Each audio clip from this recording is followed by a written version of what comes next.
बच्चों का डेफिनेटली काफी नुकसान इसमें हो रहा है। तो एक चीज जो हमें समझनी चाहिए कि बच्चों के लिए it is very critical time, जो उनके पूरे साल का जो उन्होंने मेहनत की हुई है और अभी एग्जाम टाइम्स चले हुए हैं, तो काफी डिस्टर्बेंस है बच्चों के अंदर।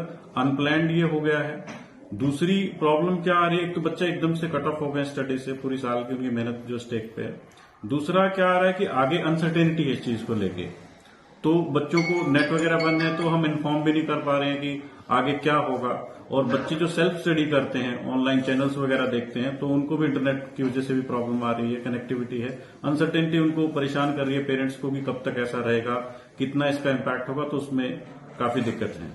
हमारा तो लगभग 80% बच्चे इम्पैक्टेड हैं उसमें, क्योंकि हमारे जो उझाना से भी जो बच्चे आ रहे हैं उनके लिए भी रूट जो है बहुत ही डाइवर्ट होकर उनको आना पड़ता है, कोई गाड़ी वहां पर आ नहीं रही है।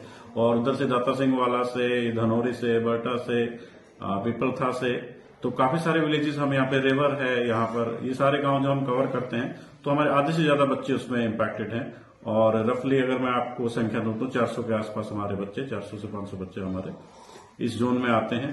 और दूसरी बात, जो इस जोन में नहीं भी आते हैं, तो बच्चों को रिस्क को लेकर कि कभी भी कुछ भी हो सकता है, जो अनिश्चितता बनी हुई है, वो परेशान पेरेंट्स को कर रही है। तो जो सेफ जोन में, अगर सो कॉल्ड माने की रोड एक तरफ से थोड़ा खुला भी है, तो वहां के पेरेंट्स भी बहुत ही चिंतित हैं इस बात को लेके कि क्या बच्चे सेफ हैं, तो वो भी नहीं भेजना चाह रहे इस तरीके। जी, सीबीएसई के एग्जाम चल रहे हैं। ये बहुत बड़ा कंसर्न एरिया है हमारे लिए, बच्चों के लिए भी हम वरीड हैं इस बात को लेके। 19 तारीख से हमारा जो है अभी एग्जाम है, तो एक तो सीबीएसई सेंटर पे पहुंचने के लिए एडवाइजरी जारी की है। सीबीएसई हमारे टच में है, लेकिन बहुत सारे कम्युनिकेशन गैप बन गए हैं अभी। कनेक्टिविटी प्रॉब्लम आने की वजह से अगर कोई सर्कुलर जारी करता है या कोई नियम में बदलाव करता है, या कुछ स्कूल्स के पास रोल नंबर नहीं पहुंचे हैं तो डाउनलोड नहीं कर पा रहे हैं एडमिट कार्ड, तो काफी सारी परेशानियां बच्चों को आ रही हैं इसमें। और डेफिनेटली प्रॉब्लम तो है बच्चों के लिए। देखिए, बहुत सारी समस्याओं का सामना करना पड़ रहा है। जो हमारे बच्चे हैं वो बोर्ड एग्जाम के लिए तैयार हैं, बिल्कुल अच्छे से तैयारी कर रहे हैं, लेकिन जब ये आंदोलन शुरू हो गया तो इससे काफी दिक्कत का सामना करना पड़ रहा है। तो बच्चे स्कूल में नहीं आ सकते, अगर स्कूल में आए तो बाइक से आएंगे, या उनको जल्दी उठना पड़ेगा, या अलग से तैयारी करनी पड़ेगी। जो उनकी मेंटलिटी है वो तो कुछ अलग हो जाएगी, क्योंकि एक तो तैयारी हो बच्चों की और वो सही तरीके से आए, अपने एक वे से आए। लेकिन इस आंदोलन के कारण ये ऐसी बहुत सारी चीजें हो गई है जिससे बच्चा अच्छे तरीके से सही वे में नहीं आ सकता। तो इसलिए सरकार से भी हमारा निवेदन है, रिक्वेस्ट है कि वो एक ऐसा कुछ समाधान निकाले जिससे बच्चे का जो शिक्षा पर या जो पेपर पर कोई भी आंच ना आए, और अच्छे तरीके से जो बच्चे हैं वो एग्जाम दे सके।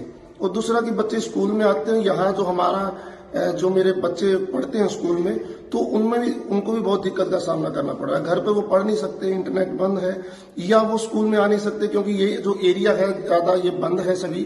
तो बच्चों को बहुत परेशानी हो रही है पढ़ाई में।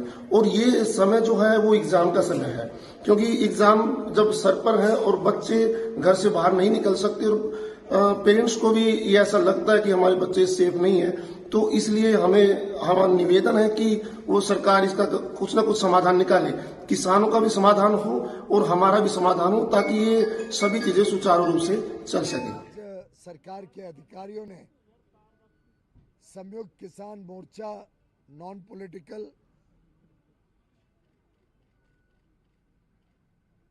और भारतीय किसान मजदूर यूनियन